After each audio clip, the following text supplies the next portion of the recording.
अब प्रदीप जी, आप सबकी बातों का जवाब दीजिए। मामला बहुत गंभीर है और आप लोगों को पता नहीं समझ में आ रहा है या नहीं आ रहा है, लेकिन एक बहुत बड़ा वर्ग इस बात से बहुत नाराज है देश में कि भाई एग्जाम नहीं करा पा रहे हैं। आपके समर्थक भी इस बात से बहुत नाराज हैं। भाई इसकी काट तो आप ही को ढूंढनी होगी ना। और अब कांग्रेस ने क्या किया वो कह के अब नहीं बच सकते हैं। आप हैं अब शासन में 12 सालों से और ये एग्जाम का लीक होना आपकी सबसे बड़ी फेलियर है। नहीं, हम ही इसकी काट ढूंढ रहे हैं ना अंजना जी, और आप आश्वस्त रहिए कि 21 जून के अंदर जो है पूरा का पूरा एग्जामिनेशन लीक फ्री हो रहेगा और एग्जामिनेशन की रिफॉर्मेशन की तरफ हम बढ़ते जा रहे हैं। कोचिंग की इन्होंने बात करी।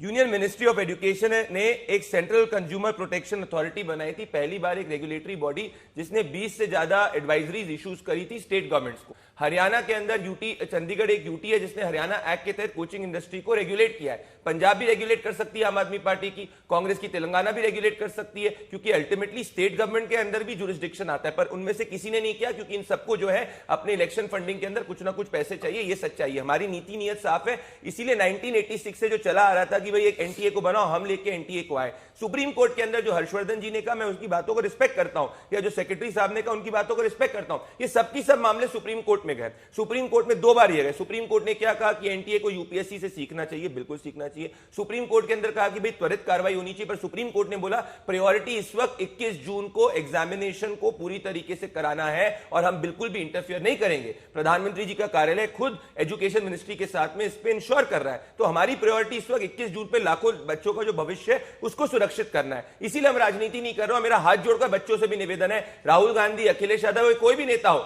उनकी राजनीति 21 जून के बाद में चलती रहेगी, पर आपका भविष्य 21 जून तक है। आप पढ़ाई पर फोकस करिए। ये सिर्फ लाइक्स और व्यूज बढ़ाने की कोशिश कर रहे हैं और अपनी राजनीति चमकाने की कोशिश कर रहे हैं। आपके हर सवाल का जवाब यहां पे एजुकेशन मंत्रालय देगा। हम ट्रांसपेरेंट हैं, हम अपनी जिम्मेदारी से नहीं भाग रहे, क्योंकि हमारी नीति साफ है। हम ही है जिन्होंने पहली बार देश के अंदर जो है अनलॉफुल मींस एक्ट लेके आए, जिसमें चीटिंग को रोका जा सकता है। इसके पहले तो चीटिंग को रोकने का कोई लॉ तक नहीं था। इतना बड़ा ये नेक्सस था। तो इस नेक्सस से हमारी लड़ाई है। इसमें कहीं हम कामयाब हुए जरूर, यहां पे कई जगह कामयाब नहीं हुए, पर इसको आगे हम पूरी तरीके से सही करेंगे, क्योंकि हम बच्चों के साथ हैं, उनके पेरेंट्स के साथ में। जो वो क्रिटिसाइज भी अगर कर रहे हैं उसको भी हम पॉजिटिव स्पिरिट के अंदर लेके इसको रेगुलेट करेंगे, इसको रिफॉर्म करेंगे। पर अभी हमें सिर्फ 21 जून के ऊपर हमारा पूरा फोकस है। उसके लिए जो हमें करना है हम करेंगे। हर्षवर्धन जी हाथ उठा रहे थे।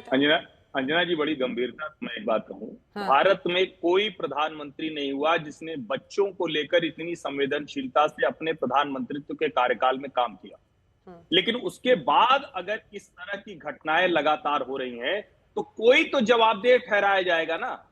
ये प्रधानमंत्री की संवेदनशीलता, तो वो परीक्षा पे चर्चा सामान्य इनिशिएटिव नहीं था।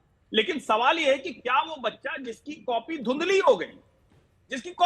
हो गई, जिसका नंबर नहीं मिला, हम लोग आज के समय में जो एक रेस है, हर माँ बाप, हर बच्चा पीड़ित है। स्कूलों में चर्चा हो रही, जो बच्चे नहीं है वो हमारे बच्चे लौट कर तो डर रहे हो, करें कि इस बार का सीबीएसई पता नहीं क्या हो गया, पता नहीं कैसे कॉपी चेक हो गई।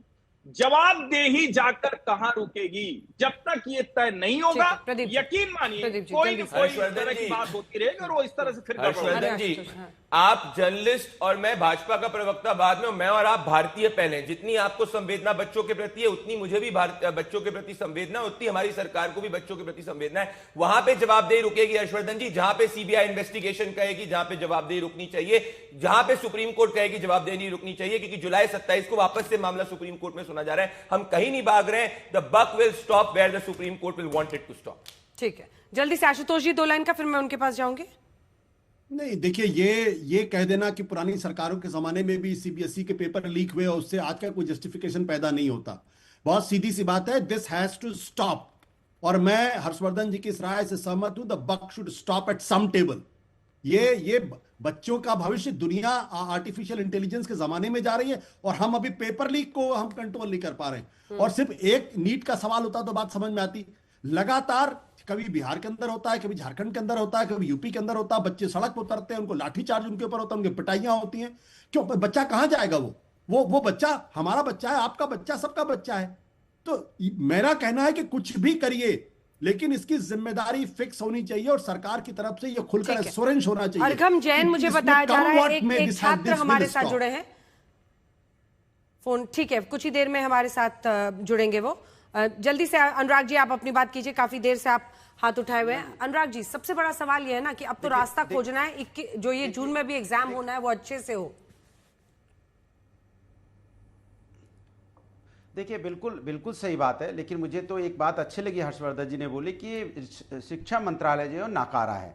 जब शिक्षा मंत्रालय नाकारा है तो इसकी रहने की जरूरत क्या है, जब यहाँ आर्मी को ही सब कुछ करना है। एक बात। दूसरी बात, अभी बीजेपी प्रवक्ता कह रहे थे कि कांग्रेस में होता था, समाजवादी में होता था, हम राजनीति नहीं करेंगे। लेकिन बार बार आप राजनीति कर रहे हो, कर्नाटका का नाम ले रहे हो, तेलंगाना का नाम ले रहे हो, राजनीति तो आप ही कर रहे हो ना। जबकि हमारे साथी साफ साफ कह रहे हैं कि 20 लाख स्टूडेंट इसमें बैठते हैं, 1 करोड़ कॉपियां होती हैं, हिंदी का टीचर है तो उसको देखने के लिए, जांचने के लिए कोई और टीचर जाता है। तो इसमें आपने अगर कार्रवाई पहले कर दी होती तो शायद नहीं होती। 2024 में ही भारतीय जनता पार्टी के प्रवक्ता जब नीट का पेपर लीक हुआ था, इस तरह की बातें कर रहे थे कि नहीं नहीं हम आएंगे, इस बार देखना किस तरह से होगा, कार्रवाई होगी, सीबीआई इंक्वायरी करती है, सब पकड़े जाएंगे, जेल जाएंगे, अगली बार से कोई ऐसा करके दिखाए। लेकिन 2026 में फिर लीक हो गया, फिर रद्द हो गया। तो सवाल उठता है कि आप गंभीरता से इस पे विचार कर रहे हैं या राजनीति कर रहे हैं। आप बच्चों के भविष्य के साथ राजनीति मत कीजिए। जैसा कि बार बार पेपर लीक होते हैं, चाहे बिहार, उत्तर प्रदेश हो या इस तरह के सीबीएसई या नीट के पेपर हो, आप उसमें गंभीरता से काम कीजिए, हम आपके साथ हैं। लेकिन आप उसमें राजनीति कर रहे हो, ये दिक्कत की बात है। अगर हम आपकी कमी गिनाते हैं तो आप हमारे 1900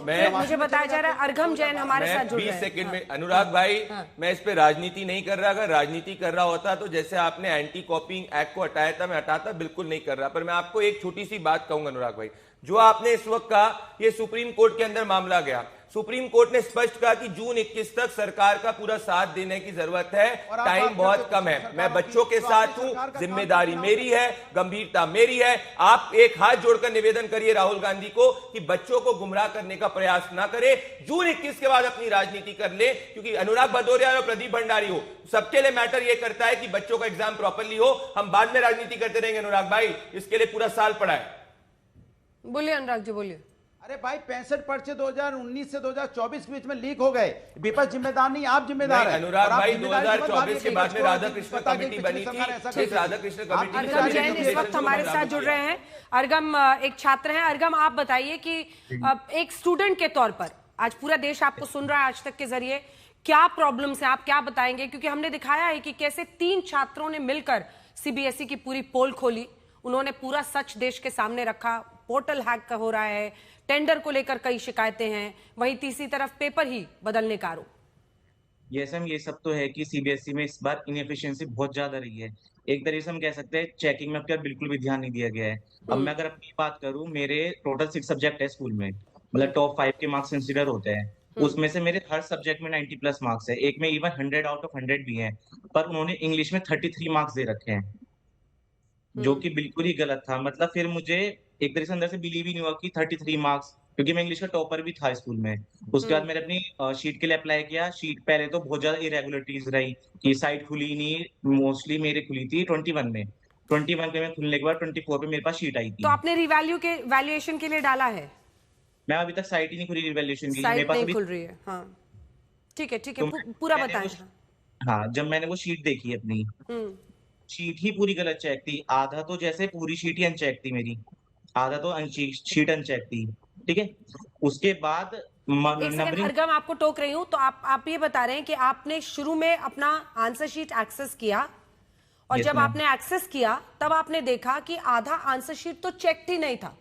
मैम, जैसे आई ऑप्शन डाल रखा था, जैसे व्हाट्सएप पे हम मैसेज सीन करके इग्नोर कर देते ना, ऐसी जैसे शीट ही इग्नोर कर दी हो मेरी। सोचिए। और मैम, जैसे क्वेश्चन नंबर 7 से मैंने अपना शुरू करा था एग्जाम पेपर, उन्होंने क्वेश्चन नंबर 1 की मार्किंग कर रखी है। 1 क्वेश्चन तो 1 मार्क्स का रहता है। हाँ। और क्वेश्चन नंबर 7 5 मार्क्स का है। तो मैम बताइए, पूरी मार्किंग गलत कर रखी है लास्ट तक। इवन अच्छा, मैम मैं शो करूँ अपनी शीट एक बार आपको? बिल्कुल बिल्कुल, आप दिखाइए, अगर आपके पास है उसका कॉपी है या कुछ है तो आप दिखाइए ऑन स्क्रीन, और प्रदीप जी को उनके साथ दिखा दीजिए। Pradeep ji please answer in दोनों को दिखा दीजिए। हाँ दिखाइए, फुल स्क्रीन दिखा दीजिए प्लीज दोनों को। दिखाइए अर्घम। मैम, जो ये टिक लगा रखे तो मेरी स्कूल की टीचर ने चेक करी थी बाद में। हाँ। उसके बाद मैम आप ये देखिए, क्वेश्चन नंबर 7 है ये। हाँ जी। और क्वेश्चन नंबर 1 की मार्किंग है इधर।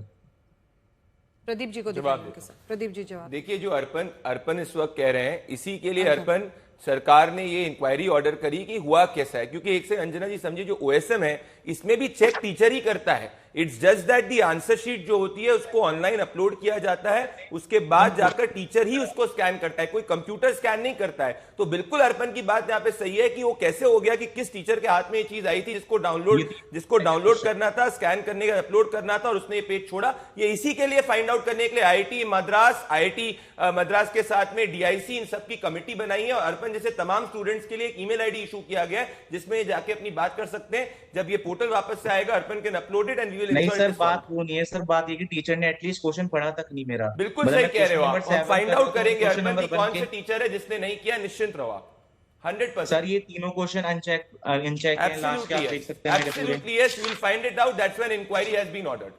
ठीक है, तीन पेज जो उन्होंने चेक ही नहीं किए, मार्क नहीं किए, वो भी दिखाइए अर्कम। यस सर मैम, ये दोनों पेजेस हैं।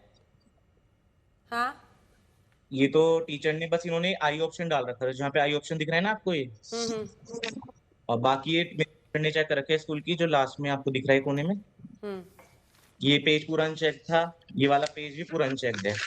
ये आपने फिर अपने जब स्कूल में टीचर से पूरा चेक कराया तो उन्होंने आपको कितने मार्क्स दिए? मैम 90+, क्योंकि मैम वो खुद सीबीएसई एग्जामिनर है, उन्होंने खुद ओएसएम पे अपनी शीट भी चेक करी मतलब और बच्चों की। और यानी आप ये बता रहे हैं, एक बार फिर से दिखाइए ये वाला जो शीट का लास्ट पेज आप दिखा रहे हैं, जब आपके क्लास टीचर ने, मतलब जो आपको इंग्लिश स्कूल में पढ़ाते हैं, जब उन्होंने इसकी मार्किंग की फुल आंसर शीट की, तब उन्होंने देखा कि इसमें 90+ मार्क्स आपको मिल रहे हैं। मैम देखिए जैसे इसमें आई ऑप्शन डाल रखा है, एक तरह से इग्नोर ही कर रखा है वाला पेपर तो। हाँ बिल्कुल। और जब उन्होंने आपको मतलब ओएसएम के थ्रू जो मार्किंग हुई उसमें 3-4 शीट्स छोड़ दिए और 33 मार्क्स देकर रफा दफा कर दिया है। मैम एक तरह से मुझे तो ये लग रहा है उन्होंने बस पास करना था, बस 33 मार्क्स बिना चेक करे बस एक तरह से डाल के दे दी कि हाँ बस पास हो गया बच्चा। मैं मतलब पूरी शीट ही गलत चाहिए। क्वेश्चन नंबर 8 पे क्वेश्चन नंबर फर्स्ट के 6 पार्ट से मार्किंग है जो कि 1 मार्क्स का होता है। मतलब मैं पूरी, मेरा तो सारा वही हो गया खराब इसमें इंग्लिश के चक्कर में। और आपके अगम बाकी जितने आपके पेपर्स हैं उन सब में आपकी मार्किंग सही है? मैम अकाउंट्स में एमसीक्यूज में 0.5 मार्क्स, जबकि हम एमसीक्यूज या तो 0 मिलते हैं या 1 मिलते हैं, 0.5 दे रखे हैं। सॉरी एक बार रिपीट कीजिएगा प्लीज।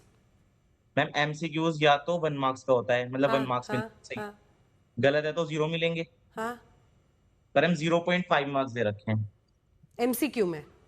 हाँ, और मैम 1 एमसीक्यूज मेरा सही है, उसमें भी पता नहीं उन्होंने क्यों काट रखा है, उसमें तो 0 ही दे रखे हैं। मेरा सही है एमसीक्यूज, आंसर स्कीम से ही मैच कर रखा है मैंने। और मैम मेरे फ्रेंड्स भी, उनकी भी शीट में बहुत दिक्कत आई, एक तरीके से उन्होंने लिख रखा है, मतलब सब वो कर रखा है। और अगर मैम मैं अपनी इकोनॉमिक्स की बात बताऊं, मैंने 1 क्वेश्चन था उसका सेकंड पार्ट तो मैंने देखा नहीं था करते टाइम पेपर, तो मैंने वो लास्ट में कर दिया था अपना क्वेश्चन। तो मैंने वहां पे मेंशन भी कर दिया था कि मतलब ये वाला मेरा लास्ट में है।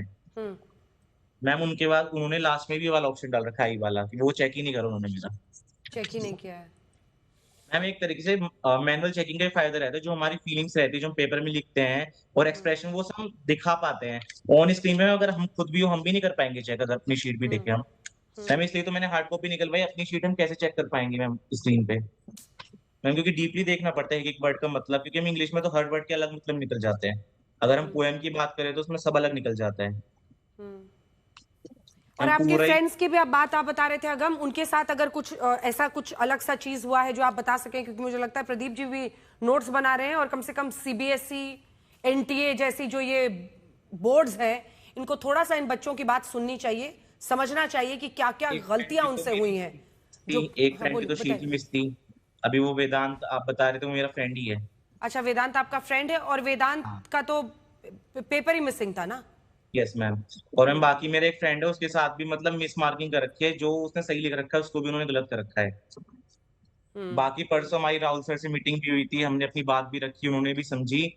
और मैम जो एनएसयूआई के फॉर्मर प्रेसिडेंट थे ना वरुण चौधरी सर, उनका ही मतलब हमारे लिए बहुत सपोर्ट रहा, उनकी वजह से हमारी मीटिंग हो पाई, मतलब उन्होंने हमारा बहुत सपोर्ट कर रखा है। उनके रेगुलर हमारे पास कॉल आते हैं, हर चीज करते हैं मतलब। और ये आप दिल्ली के ही स्कूल से हैं? दिल्ली स्कूल से हैं? नो मैम, बड़ौत और बागपत है डिस्ट्रिक्ट। बागपत, अच्छा बागपत डिस्ट्रिक्ट से हैं, ठीक है ठीक है। और कितने स्टूडेंट्स हैं आपके साथ उस स्कूल में जिन्होंने एग्जाम दिया होगा इस बार? मैम अराउंड 12th के 150 होंगे। 150 होंगे। और 150 में से कितने बच्चों को शिकायत है, अगर रफली आप बता पाए अगम? मैम रफली तो मेरा ऐसे सबसे मिलना तो नहीं हुआ, जिन जिनसे मिलना है सबको ही दिक्कत है, मतलब सबको अपने मार्क्स से दिक्कत है कि इतने नहीं आ सकते। मैम अगर मैं प्रदीप जी रिस्पॉन्ड कीजिए आप, क्योंकि देखिए बच्चों ने, और हाँ बोलिए अगम। हाँ मैम, मेरे टॉप 5 के 93% बैठ रहे थे, पर मैम जैसे इंग्लिश कंपलसरी होता है वो लेना जरूरी होता है, तो मैम वो बिल्कुल। सीधा 85% हो गई। सीधे नीचे ले आएगा पूरा परसेंटेज। 85% नहीं अभी तो मैम। पोर्टल खुलना ही खुलना है, और ये आप लोगों का रिड्रेसल तो होना ही होना चाहिए मिस्टर भंडारी। 100% गवर्नमेंट ने, अर्पण और तमाम स्टूडेंट्स ने जो फीडबैक लिखा है, इसके आधार पे एक हाई लेवल इंक्वायरी ऑर्डर करी है सीबीएसई के ऊपर। हमने भी 10th का एग्जाम दिया अंजना जी, हमने भी 12th का एग्जाम दिया है। हम समझ सकते हैं कि किस दिक्कत से ये लोग अंडरगो कर रहे हैं, और इसके ऊपर 100% कौन से वो टीचर्स थे जिसने सही नहीं किया। बात रही ओवरऑल ओएसएम के प्रोसेस की, तो ये पास से हर कमिटी ने इसके बारे में रिकमेंडेशन किया है, उसके ऊपर भी सरकार ने कार्रवाई ऑर्डर करी, जिसमें हम नहीं कर रहे हैं। आईआईटी मद्रास, डीआईसी और तमाम एक्सपर्ट्स जो इसको देखने वाले हैं, जिसके तहत एक प्रोफेशनल सोल्यूशन निकाला जा सके। अर्गम, आपने अपनी बात कह दी है, अंत में कुछ 1 लाइन 2 लाइन आप बोलना चाहेंगे? मैम बस लास्ट में ये कि जिन बच्चों को दिक्कत है अपनी कॉपीज में, एक तो मैनुअल चेकिंग वो अच्छे से हो, मतलब पूरा डीपी से हो चेकिंग, मतलब कंपेंसेटरी मार्क्स भी दे जाए जो बच्चे आरटी और वो यही कह रहे हैं कि मैनुअल चेकिंग हो, आप सबको मैनुअल चेकिंग चाह रहे हैं बच्चे ज्यादातर। मैं इनका ये फीडबैक आगे पहुंचा दूंगा, पर जो सीबीएसई के तरफ में जिस तरीके की दिक्कत हुई है, एक नंबर भी इशू किया गया है 180001180004, इस नंबर के ऊपर कॉल करके और ऐसी दिक्कतें आप बता सकते हैं। एजुकेशन मिनिस्ट्री पूरी तरीके से संज्ञान ले रही है कि सीबीएसई के किस ऑफिशियल्स या किस लार्जर लेवल के ऊपर ये दिक्कत हुई है। हाँ, मैंने बहुत बार मिला, वो बिजी जाता है, नंबर उठता ही नहीं। हाँ, तो एक ईमेल आईडी भी है अर्पण, जिस ईमेल आईडी को सीबीएसई ने अपने ऑफिशियल हैंडल पे भी लिखा है, रिजल्ट CBSE 2026@cbsesiksha.in करके। वो ईमेल आईडी जो वो भी आप अगर चेक कर लेंगे उस पर हो जाएगा। मेल भी कर रखी है, उस पर भी कोई रिप्लाई नहीं आया उनका। नहीं, उस पर रिप्लाई आएगा, आप थोड़ा सा पेशेंस रखिए, क्योंकि इतने सारे रिस्पॉन्सेज आ रहे होंगे, जरूर आएगा। ये आप जो फीडबैक दे रहे हैं, उसी फीडबैक के आधार पर एक इंक्वायरी ऑर्डर करी गई है। ठीक है, आप सभी का बहुत धन्यवाद हमारे साथ जुड़ने के लिए, और अगम आपका भी, क्योंकि आपने एक बच्चे के नजरिए से बताया कि इन परेशानियों का इस वक्त आप लोगों को सामना करना पड़ा। आज तक लगातार आपके साथ है, और हाँ, अपनी आवाज हम बुलंद करते रहेंगे। अगर व्यवस्था में कोई भी कमजोर कड़ी है तो उस पर उंगली उठाते रहेंगे।